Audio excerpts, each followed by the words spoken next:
ইন্দ্রময় হরগর ও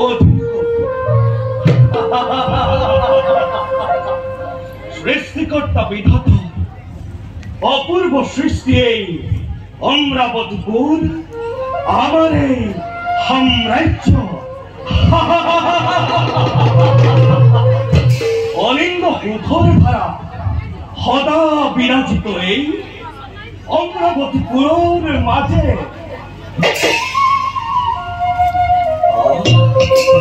মন প্রাণ চুর করে নিয়া মাঝে অজস্র ভ্রমণে মন পান করে তারানোর মাঝে স্বর্গীয় দুটিরে ভরাই অমরাবতীপুর লোহে যেন আমার অমূল্য সম্পদ।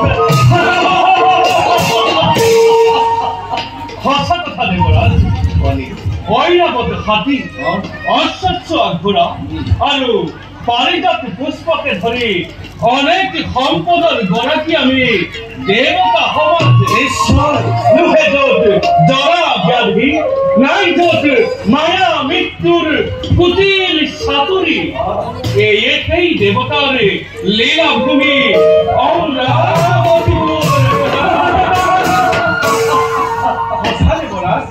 অমৰাবতী জগগৌৰবৰ কথা কথানকৈ কোঁৱৰে সাধু সমাজে দয়া স্নেহ মমতাৰে ভৰাই সৰগ ৰাজ্য আনন্দৰে কৰিছে বাক সকলো প্ৰজাই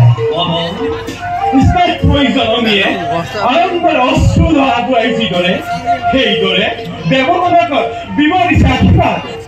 কিন্তু দেৱৰাজ এইটো কি হব দানৱৰ চকু কেৱল সৰগ ৰাজ্যৰ প্ৰতি দানৱৰ সময়ে ৰং যেতিয়াই আৰম্ভ হয় তেতিয়াই দেখিবলৈ পাওঁ মৃত্যুমুখী দানৱৰ কত আঁকি থাকি যায় সৰগ ৰাজ্যৰ প্ৰতি।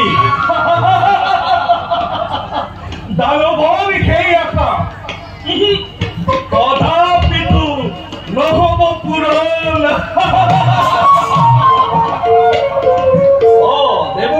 দেৱৰাজ ৰজপতি দক্ষই তেওঁৰ কন্যা সতীৰ স্বয়ংবৰণ কৰি আয়োজন আমন্ত্ৰিত আমাক আৰু যদি ইচ্ছা হয় তোমালোকো যাব পাৰা আমাৰ লগত।